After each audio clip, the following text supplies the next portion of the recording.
Swayam Prabha. Digital India. Educated India.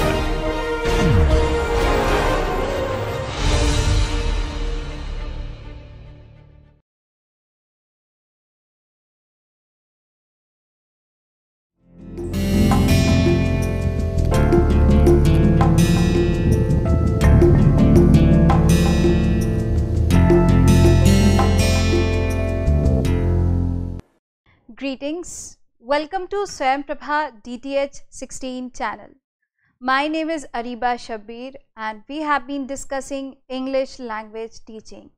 In this session, we will cover preparing needs analysis and designing ELT materials. So, before we go ahead, let us recapitulate of what we did in the last session. In the last session, we covered 4 important theories, and those were Pavlov's theory of classical conditioning, Skinner's theory of operant conditioning, Krashen's theory of second language acquisition, and also we learned the Chomsky's universal grammar. Not only just we understood these theories, but we also looked on how we can apply these theories into our second language pedagogy. Now, since you know that we are going to cover needs analysis in this session, let us try to see what outcomes can you expect after this session. So, after this session, you will be able to understand the importance of needs analysis. Besides, you will be able to make needs analysis for the English language learners, and that too in Indian context. You will be able to evaluate a textbook and identify authentic tests for teaching, and you will be able to prepare materials which should cater learners' needs, interest and expectations. So, now let us try to understand the concept of needs analysis. And as you see in this slide, I write that needs analysis is specifically used when we talk ESL and EFL. So, why I am using ESL and EFL? Mainly because here we are considering English as the target language. And why do we use needs analysis? Because we need to identify the needs of teachers, students, parents and administrators.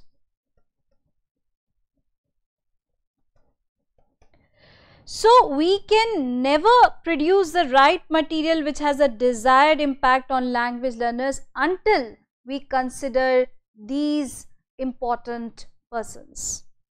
So, despite the latest improvements that have been taking place in the second language pedagogy, it is believed that there is a large gap between the required material and the material which we are practicing. So, the two key partners, which are the learners and teachers, play a crucial role when it comes to designing needs analysis. Teachers nearly in every lesson do needs analysis, either in a direct way or indirect way.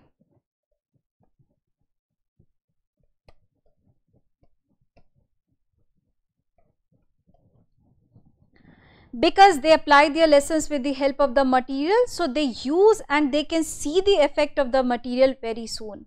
Sometimes right after the lesson, sometimes in long term. On the other hand, learners can sometimes observe or sometimes feel if the lesson plan and the material facilitate their learning. So, they can observe and they can at the same time feel about the validity and the outcome of the material. So, they usually evaluate it with their feelings, or sometimes they try to communicate it as well through various means. Sometimes they communicate to their teachers personally, and more often we see that their performances can be calculated when it comes to understanding their needs and the requirements. Moreover, when their opinion is asked, learners can provide the best feedback and this feedback, because it plays an important role in any second language pedagogy, so it helps us by drawing our attention to their requirements. And there are some basic ways to do the needs analysis, but before we design something for our learners and teachers, let us try to consider the factors and the variables that are responsible for their development. And so, because learners and teachers are the two important components in any language teaching pedagogy, we should not ignore what is their feasibility, how they are going to incorporate it, and what are their ultimate goals. So now let us try to understand the importance of needs analysis, and therefore I am writing over here that needs analysis are relevant to help people understand a particular talk and to suit the goals of the classroom and to plan the priorities and to provide baseline data to evaluate effectiveness of the methodology as well as the material.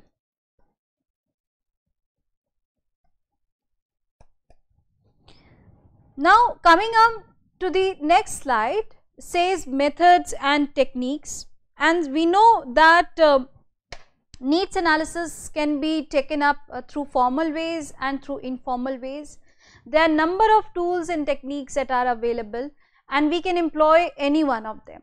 It is just that what is the level of the learners, and depending upon their competency and depending upon how well they can articulate about their needs, you can choose the best tool. So I am writing over here that the methods would include formal as well as informal. However, techniques would vary. So you may have questionnaires, you may have interviews, you may conduct group discussions and so on. So let us first try to understand the role of interviews when it comes to taking the perception of students, and how does interview work when you collect data from the students and from the administrators and teachers. So in interview, what happens is that it involves asking in-depth questions in order to better understand the individual's point of view. So basically you can design the set of questions to be asked which can follow a structured or semi-structured grid. And most importantly, that an interview should aim for open-ended questions, because open-ended questions give the individuals more room to develop their opinions and their idea. They become more natural also. So what is more important to mention over here, that sometimes it is difficult to transcribe and code and write down, but when you take the interview of the student, you eventually get his opinion, and also you will be able to get a direct feedback, which is an important concept for enhancing your language teaching pedagogy. Therefore, interview plays a crucial role, and also it gives you a platform to do it in a right way. And if you think that an interview is not sufficient, you can accompany it with a questionnaire, and even questionnaire alone can work very well. So to find out more about the answers and to know in-depth techniques that are used in the classroom, which one is suitable, which one is not, which one is interesting, which one do they like to replace, and so on. So it is an appropriate technique when the subjects, they do not have to write it down, so they can come through interview questions, and if there are some specific questions more in an objective way, you can always put these in the form of questionnaire. So when it comes to adults, right, so adults with a formal qualification, for example, may not be able to answer questions about their let's say literacy level directly. So what they do, that if they are probed about their schooling and further non-formal education and their knowledge and experiences, so they will be able to somehow give the idea of how they feel about themselves, about the class, and about the materials that they are are being used. And there are varying modes of conducting interviews. Earlier, because we didn't have the technology, so at that time face-to-face interviews were prevalent. Nowadays, with the advent of technology, we have varying platforms, and these platforms can be widely used, such as we have Zoom meetings, Skypes, and these interviews can help both the learners and the teachers to do the task in a set time frame.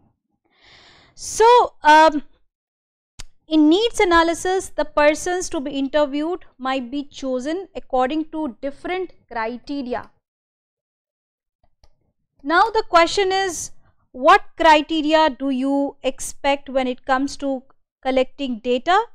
Actually, in educational research, as these persons are the key informants, so their expertise and their critical position matter. So your audience should be, you should choose audience with respect to their position, their role in the classroom, or their role in the policy making, and their expertise. So if you are going to include researchers and people who are having enough expertise in that particular area, or those who have extensive experience in it, they will be able to take a in-depth analysis and therefore be able to represent it rightly. So examples like teachers, we can include like teachers are the best people who can eventually provide what do their learners need. Besides, you can always look for leaders. You can also find out workers, because our teaching pedagogy are somehow affecting these people. And the key informant people include political leaders also, those who are responsible for the education system and are taking first step towards planning and implementation of educational policies. Therefore, we can say that in not just the employers and the community, but the entire scenario matters. And interfacing with leaders is a must, not only for the sake of getting accurate data, but also for getting acceptance, because they are somehow directly related with the policy making issues, because they provide legitimization of the concept that you would like to put up and raise, and they will be able to support you in a way that your learners are ultimately going to get benefit. So acceptance, legitimization, and what else is this support, that is the ultimate thing you get in any educational pedagogy. So the question here is that, can interview be used in a qualitative way only? The answer to this question is that the interview can be used in both qualitative as well as in quantitative ways. So the disadvantage of conducting interview is that it includes the time needed to transcribe and analyze the data. The difficulty of access to relevant materials would be there. So the trust is also involved in this kind of communication. Until a person gets comfort, he won't be able to share the complete information. So a lot of things are involved in taking interviews, and because you meet a person directly in interview, there's a lot of trust issue, and that should be taken into consideration, because when you use questionnaire, you can say the writing name is an optional, but when you are meeting somebody, it becomes hard to hide the identity. Therefore, interview is a good technique to understand the learners. It has its own pros and cons, but at the same time there are limitations as well, and there are benefits as well. Now coming on to the next point which I would like to demonstrate over here is the use of questionnaires. Questionnaires have been used for a long time, and not because they provide you a frame to develop an analysis, but also to help you reach the outcome. And therefore a questionnaire is basically a set of given questions, and the purpose is to gather information, and not just you get information about a particular scenario, but you get the attitude of it. You get to know the thoughts of different people who are in line with the educational system. You also come across with the behaviors of people with regard to what you are employing, and so forth. So the researchers compile the answers in order to know how the group as a whole thinks and behaves. Are there any variabilities? Are there any differences? Is there anything like political leaders want something else, the policy is designed in some way or the other, and the teachers they are implementing the syllabi and other things in a very different way. So it is important to put everything in line. What is the policy? What is the outcome? What do we expect from the students? How much time do we have in our class, and so on. The researchers compile the answers in order to know about these factors, and questionnaire is designed to find out about their opinions and interest. Like I said in the last slide, if you are accompanying a questionnaire with the interview, you will be able to get to know the students' preferences. You can give number of choices. Which one do you like most? Which one would you like to modify, and what interests you most? What kind of activities would you like to have in your classroom, and so on. So questionnaire does provides you a lot of options, and at the same time it can incorporate qualitative and quantitative data. By qualitative I mean that the learners' core responses are included. By quantitative I mean that numbers are included, or learners specify their objective answers of it, and you can give number of options to them. For example, they can choose 2 or 3 and multiple correct answers in order to take their opinions and interests. So ultimately the opinions and interests are taken up through the needs analysis, and this needs assessment technique tends to be more structured, because in interview you have questions, the answers can be taken up in any way, but the questionnaire takes you to that particular goal, which is the ultimate objective of your data collection.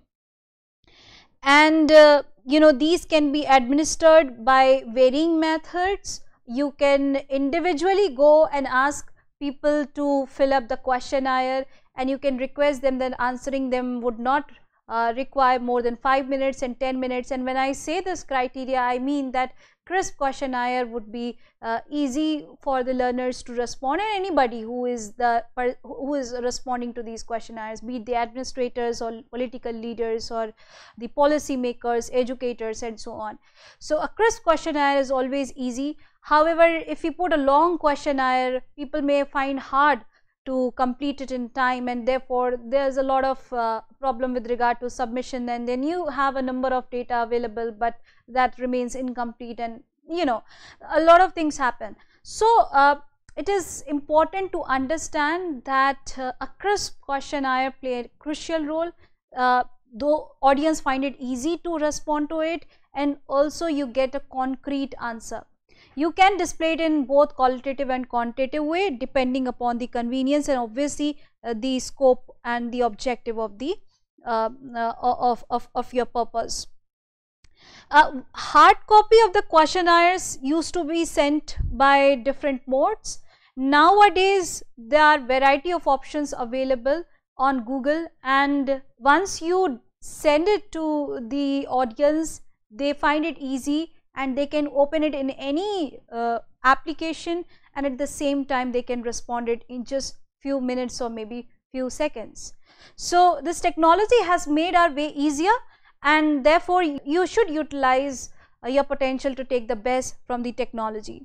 Now coming on to the point that online questionnaires are becoming popular, and they have the advantage of being more convenient to people to answer and submit, and in addition it is nowadays it's a nowadays online database, so you need not to make an Excel sheet, but the data can be appeared in a few seconds.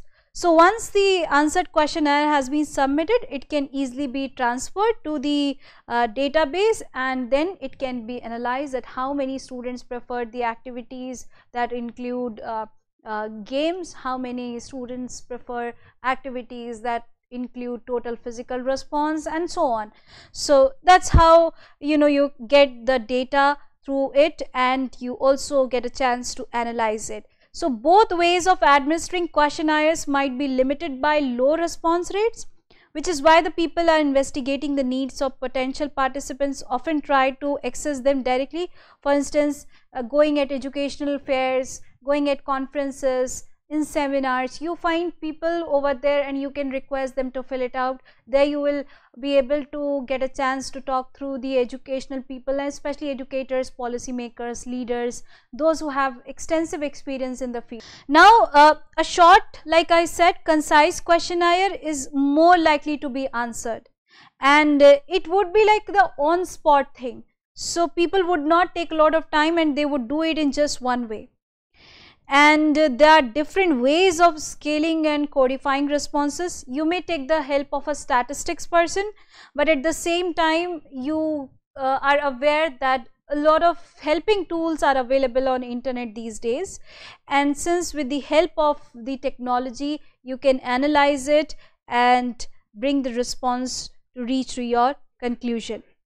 Other important things that I would like to mention over here is that besides using quantitative data, you can put up qualitative data, and while putting up the qualitative questions, you should ask open-ended questions, because there are two ways. One, either you ask objective questions, and the other are that you ask subjective questions. So subjective questions provide the learners or the people the opportunity to express themselves in a more detailed way. However, objective questions seeks answers in 1 or 2 words. So look for the questions that are subjective if you are aiming to get qualitative data. And therefore I would say that questions such as like, why would you like to attend this course, or there are questions like, can you give me reasons of attending this course, and so on. So to ensure the reliability of the data and to be more confident when generalizing these findings, survey designers should make it in a detailed way, and they should do pilot as well. So what does here pilot mean? Pilot refers to the process of testing the sample before it gets released to the main audience. So you may select 10 or 5 people and they can study your sample, they can respond it, and at the same time you will be able to identify whether the tool is comprehensible enough, is it sufficient enough, and if there are any scope of movement that can be incorporated in the needs analysis, it would be very beneficial, and then you will get an opportunity to incorporate it. The other thing that comes besides interviews and questionnaires are web surveys. So web surveys are quite prevalent these days because they are gaining popularity and they have a major advantage in terms of speed, cost and flexibility. So they have significant sampling limitations, no doubt, but the most often used application of this method is sending out a questionnaire through email to random number of persons. And while this is time saving, it is quite risky also because of low response rate. Number of emails come at a time and it becomes difficult to avoid, becomes difficult to see which one is required at that time frame. Besides interview and questionnaires, web surveys are rapidly gaining popularity, and they have major advantages in terms of speed, cost and flexibility. So, you have those significant sampling limitations when it comes to web surveys, but they are often used application of this way because of because of the random selection of people, and you can attach a questionnaire, you can send multiple emails at a time. So it comes up with lot of benefits as well, and the utmost con of using web surveys that people may not consider it because there are many web surveys that come across and people may not take it seriously. So that is the only con. Otherwise, if you inform them personally and you take a drive and consider large number of population, and luckily if you get the responses as well, then it would come out as a biggest success. The other thing is observation. Now this is very crucial when it comes to second language learning and teaching pedagogy, and because we are studying needs analysis, so observation plays a crucial role.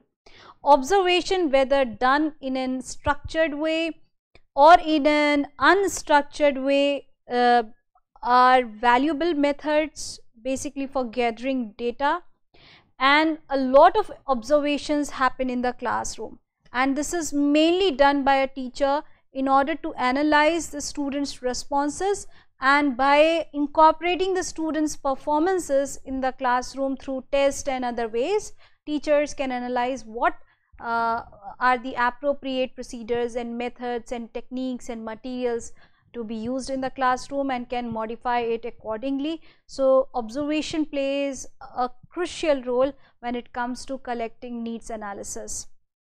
So because observation is an informal mainly, but you can also consider test, which helps the learner and the teacher to relate the material with them. There are diagnostic assessments these days, and we have other achievement tests as well. So what happens in diagnostic assessment, that you get to know the learner's strengths and weaknesses. And suppose if a learner is good in listening and good in speaking but is not efficient in reading and writing, so you can put up those materials that focus more on reading and writing skills. Or if you think that a person is frequent in reading and writing skills and are having a sufficient command, so in that way listening and spoken activities can be incorporated at much extent. So that's how you can incorporate a lot of important data and conduct test, and you can analyze their skills and the knowledge level, their abilities and interests, their attitudes and aptitudes, as well as their personality traits. And this method is used to determine the need of each individual taker. So I'm writing some of the key points over here. Skills and knowledge are important to know the learner. Besides, you can identify their abilities and interests. You can also look for attitudes and aptitudes, and similar information can be brought up. This method is used to determine the training need of each individual test taker. So there is a wide variety of tests available. They are mainly used in settings, classroom settings particularly, to obtain a more precise identification information, right? And tests are used in counseling process also, so that the adults as well as the children go through it, and so these tests help the policy makers and the educators to know the learners in a more detailed way. Now the other technique which I would like to demonstrate over here is group discussions. And group discussions at some point help people understand issues and problems in a detailed way. So the aim of group discussion is to highlight the respondents' attitudes, priorities, language, and framework for understanding.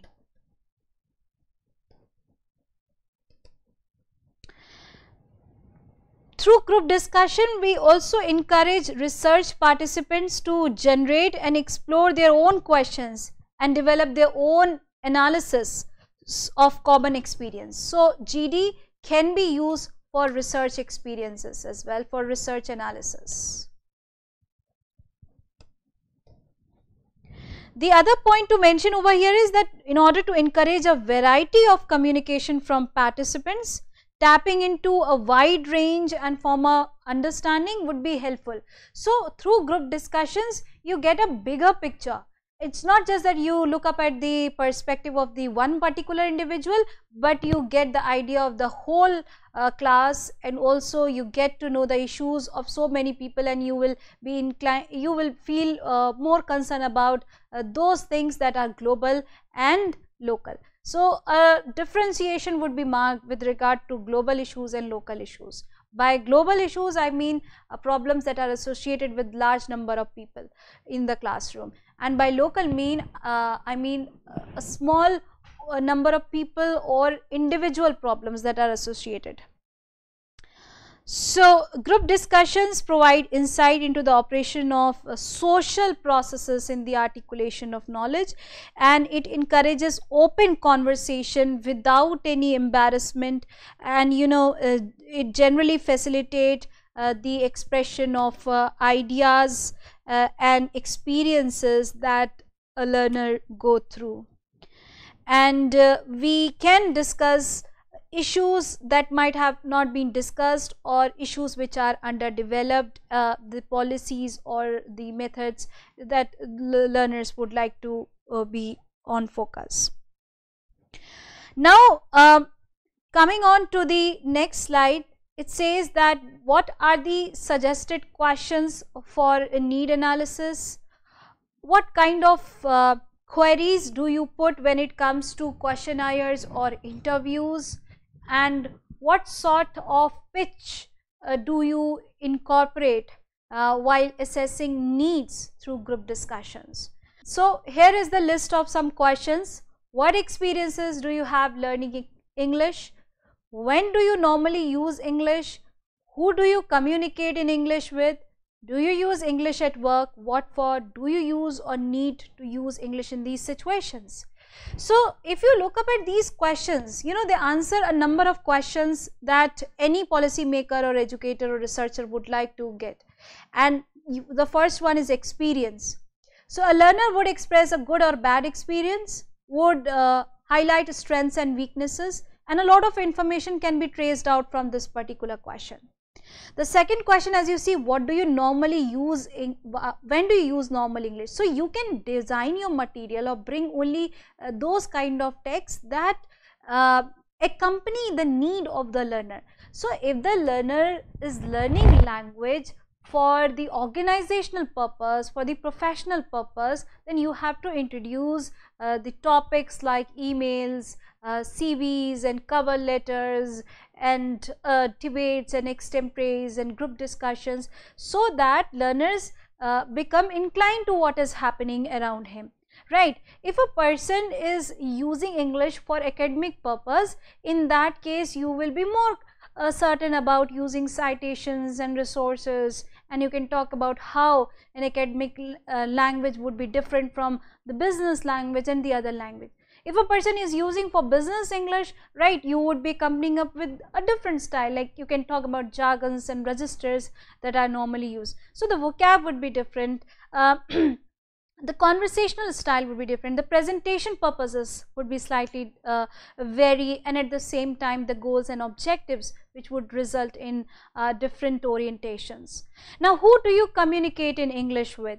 So, this tells us the exposure of the learner. Is he going to get exposed with a large number of audience? Is he going to be the public speaker, or it is the normal conversation that he needs to learn in order to survive in a foreign country, or he is using the English language to learn the course that he is currently pursuing, because the medium is English. So you get to know the purpose, the objective, the experience, the attitude through these questions. And do you use English at work? So what for?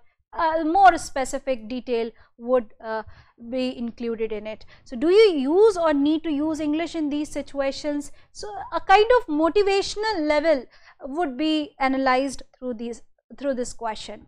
Now coming on to the specific methods of investigating training needs, let us consider two important points over here: global and local. So what are global needs and what are local needs? By global needs, I mean that the information which is to be gathered about the organizational environment, and it mainly refers to the policies,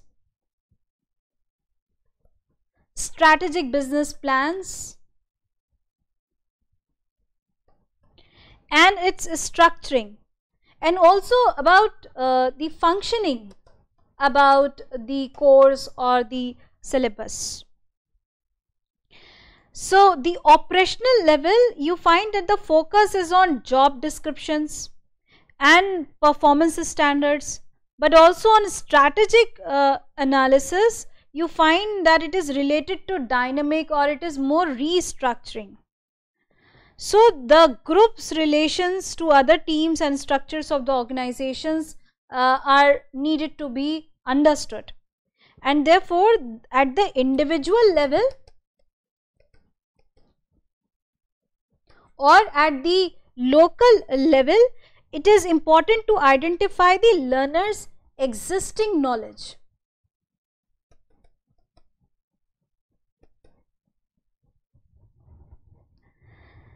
And not just the knowledge but also skills that are related with the needs for training. And most of the time we see that the needs analysis starts at this level, and the trainings are mainly intended to improve the competency level of individuals. So I hope you have got the fair idea of how a needs analysis should look like, who are the intended audience, why should we incorporate these people, and what factors should we include when it comes to designing the needs analysis. Now let us look up at the procedure, and to begin with I am going to put needs analysis into three important levels. So the first level would be organization, and the second level would be job, the third level would be individual. Following this, we will have to find out the focus. So at the organizational level, we will look for business objectives, and then we will look for the strategy, and our focus would also be on environmental factors that are responsible. And then looking up at job, we will have to focus on job activity, then performance indicators,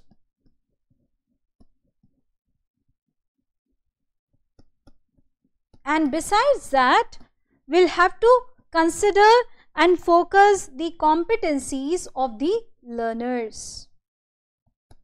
In addition, as far as the individual level is concerned, we will have to consider their performance level.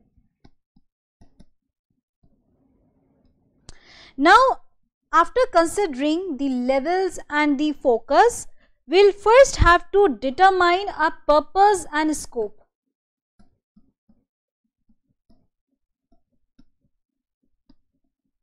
And following this, we should choose data collection methods of conducting needs analysis, and also we should identify the right techniques that are important to imply.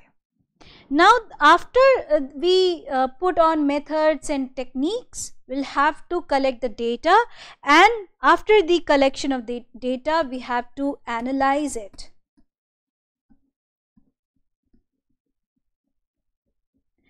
After the analyzation, you have to establish the potential gaps that you see.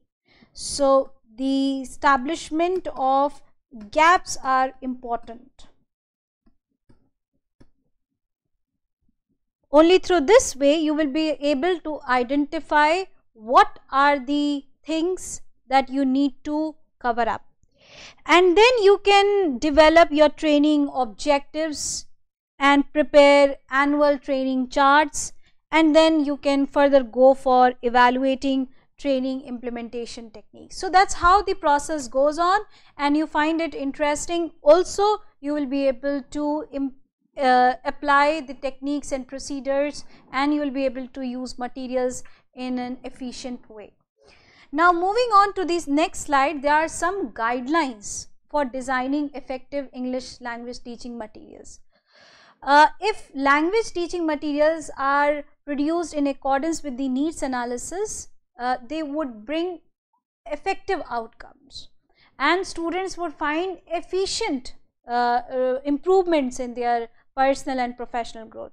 So the guideline 1 that is important over here to mention is English language teaching materials should be contextualized. So it should not be put in isolation, it should be put in context, and materials that are produced in light of context are more impactful than those which are not. Guideline number 2 says that materials should stimulate interaction and be generative in terms of language. So one thing like we have noticed from the very beginning is that we have been trying to differentiate between the active and passive. So passive doesn't make much difference. However, active learners always find themselves in a position to learn and interact with the language in a more efficient way. So we should choose the materials that you find stimulating enough in interactions, and it gives more generative use of language. Guideline 3 says that English language teaching materials should encourage learners to develop language learning skills and strategies. English language teaching materials should allow for a focus on form as well as function. So mainly we had been focusing on grammar, and now we are planning to switch to function. So this deviation should be swiftly done, and both the components should be included wisely. If we fail to do anything, if we fail to incorporate function, we would somehow be lacking in incorporating the 4 language skill competencies. The other thing is guideline 5, which says that English language teaching materials should offer opportunities for integrated language use. So it is not just that the teacher who plays a central role, but the learners should get extensive opportunities like group discussions, talks, and the cultural context in order to discuss several issues, social and political matters in which they can raise and put their opinions, and they can argue and debate and so on. So materials should ultimately help the learners develop their competencies. Guideline number 6 says that English language teaching materials should be authentic, and like we will talk about authentic in this session little later, but let's not forget that authentic material helps the learner and exposes the learner in a better way. English language teaching materials should link to each other to develop a progression of skills, understanding and language items. And the guideline 8 is that English language teaching materials should be attractive. English language teaching materials should have appropriate instructions. If appropriate guidelines and instructions are there before conducting any needs analysis and also in materials, then it would be very beneficial. Learners would need instruction from one point to the other. So instructions, not just that they are put in a very complicated way or they are implicit, there should be explicit instructions so that students find ease in attaining the task. Right, and then as the guideline number 10 says that English language teaching materials should be flexible. They should be used in a context wherever they are required. Now the other suggestions as far as the guidelines are included, these are adding activities to those already suggested, leaving out activities that do not meet your learners' needs, also that do not meet the time constraints. If activities would require a lot of time and it is costly in terms of efforts as well as cost, then I think you should leave those materials, right? Replace or adapt activities or materials with supplementary materials from other commercial texts, such as authentic materials, teacher created supplementary materials, and you can take a lot of things from newspapers, radio reports, films. These are the examples of authentic ones, and these are precise, and these are the optimum examples of using the text into the classroom, and learners will be able to use it in a right context at the same time in a limited time. And change the organizational structure of the activities, for example, pairs, small groups, or whole class. Depending upon what kind of material you are giving, you should be able to see what is its implication. Is it going to be implicated at a time, or it should be implicated in fragments?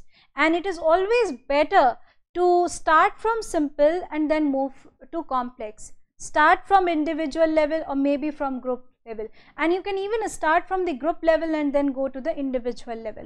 So it depends what is your level, or what is your students competency, and in which mode they are comfortable with. Now the question that emerges here is, why to use a textbook? So textbooks are helpful for beginning teachers, and the materials it provides basically covers, and the design covers a good information, and the design of each lesson are carefully spelled out in detail. So they are a very good resource when it comes to material presentation. Lessons are carefully planned, they are edited again and again, and they kept on getting scrutinized. And also in textbooks you find that the information which is given is a little crisp, and it remains particular to the point, and you find it is attainable also in a set time frame. Therefore lessons are detailed and at the same time crisp also with regard to the time and the implementation of it in the classroom, right? And textbooks provide organized units of work. So it is not just that you take a book and you start reading it and then there would come something called an end, but textbooks is mainly categorized into chapters and lessons, and these kind of units will help the learners to strategize their learning and use plans and lessons to cover a small and a big topic in a detailed and in an efficient way, right? So I'm writing over here that they are organized units. Besides, a textbook series provides you with a balanced and chronological presentation of information. So you see a kind of equilibrium is there. It means that such books are away from any kind of biased information. They are the authentic ones, and at the same time they give the balanced approach towards learning, since the information is categorized into units, and you find it easy to learn it, and at the same time you find easy to learn it, at the same time it becomes quite feasible to understand it from the third person's perspective. So textbooks are detailed sequence of teaching procedures, and it tell you what to do, when to do, and of course there are no surprises as such. Everything is carefully spelled out. The other point that I would like to mention over here is that why textbooks should be used in a language classroom, because textbooks provide administrators and teachers with a complete program. The series is typically based on the latest research, and teaching strategies are there. So good textbooks are excellent teaching aids.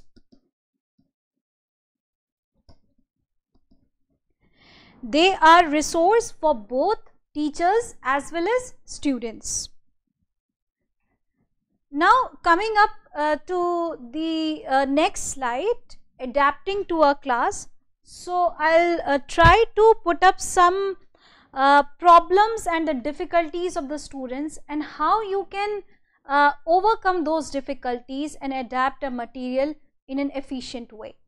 So at first I'll tell a point that the textbook is designed as the sole source of information. This is one of the major weaknesses, and the students' difficulty is that students only see one perspective on a concept or issue. So how can you basically overcome this problem? You can provide extensive sources such as websites, encyclopedias to help learners go through the information in detail. Okay. The second important weakness that you often notice in textbook is that textbooks are often old and outdated, and the difficulty is that information which is shared with the students is not current or relevant. So students find themselves in a position where they would not be able to take a speed or pace with what is going around them. Therefore, what you can do, you can use textbook as a material, but you can also take other resources, supplementing materials that can aid the textbook. So other materials such as supplements can really help students to overcome this problem. The third weakness of a textbook is this: textbook questions tend to be at low level, or they are mainly fact focused. So what is the students' difficulty is that students assume that learning is simply a collection of facts and figures. They find themselves in a position of not understanding its deeper meaning and go through its semantic value and all. So what you can do, you can incorporate those tasks which involve creative thinking. So those tasks which involve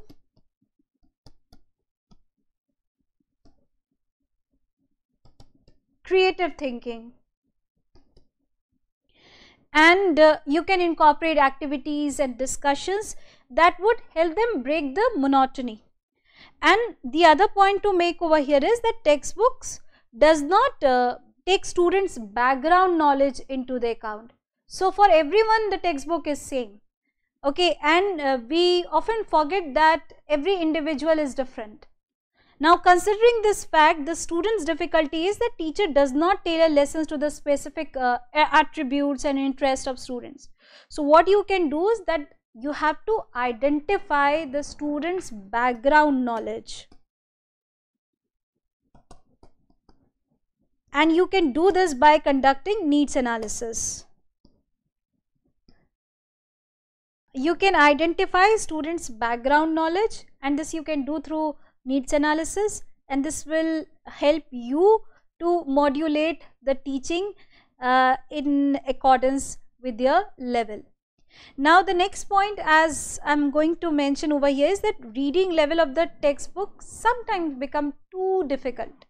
So students cannot read or comprehend on their own, they would require the teacher's help, and therefore I would again prefer to say that you can use other materials. You can use a paraphrastic approach to help students understand the language of the textbook, and you can include supplements that are important to help learners understand the crux of the lesson or course.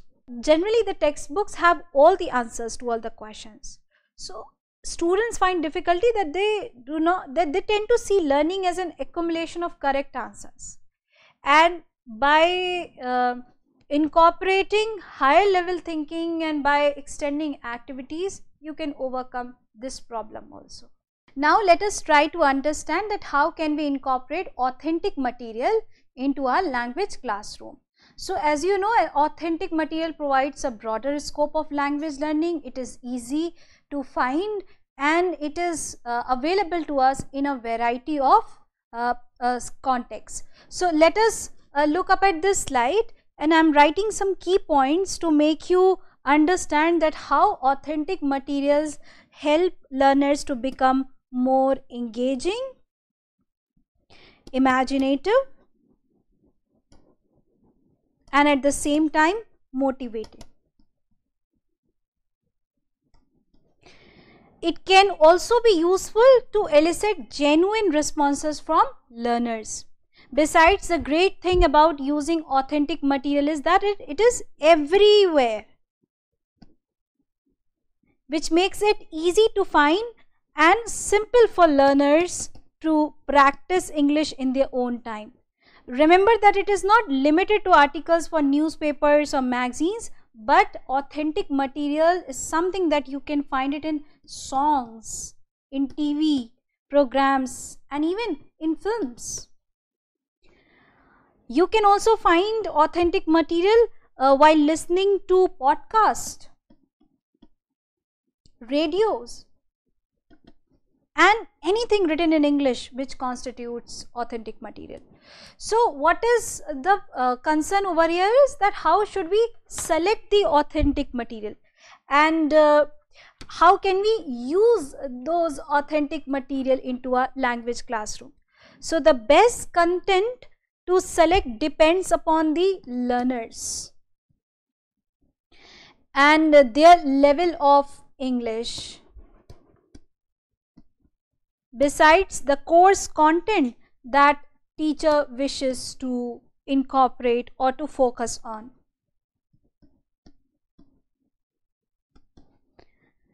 Hence, it is a good idea to find out the learner's interest. After all, there is no point in trying to get students fascinated by a text on the latest sci-fi movie. So if they are all fans of action films. Anyway, the materials should reflect a situation that learners may face in an English speaking environment, interest and their purpose. This will help them transition into a new world where English is the norm. And in this world, people use abbreviations, so body language becomes important. They will use filler sounds at the beginning when they are speaking English. So they will encounter into such situations where English is authentically used, and they will get through it, and at the same time they will find themselves accustomed in it, in the situation. So it is important not to overwhelm learners with a lot of authentic materials. Like always I say, you should always start from simple to complex, so that learners at first find it easy to grasp it, and later you can increase the complexity. Now moving on to the conclusion, it is important to learn and prepare needs analysis before preparing for material production, because needs analysis is the component that guides you towards what is important, what is required, and what to elicit and what not to. Besides, it is important to consider guidelines for designing effective English teaching materials.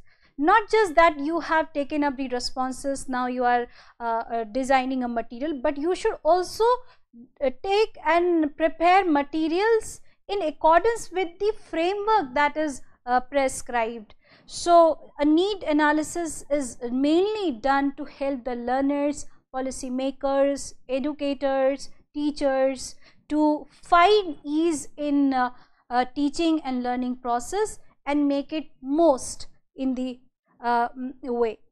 Now the third thing, as it is mentioned in the slide, while adapting material, it is important to evaluate it.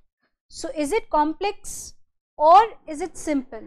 Does this material have enough complications? What sort of complications are there, and how can you overcome it?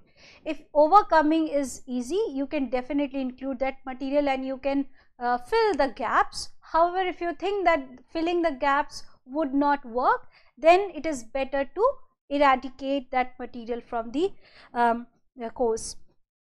Authentic materials should be given a special focus.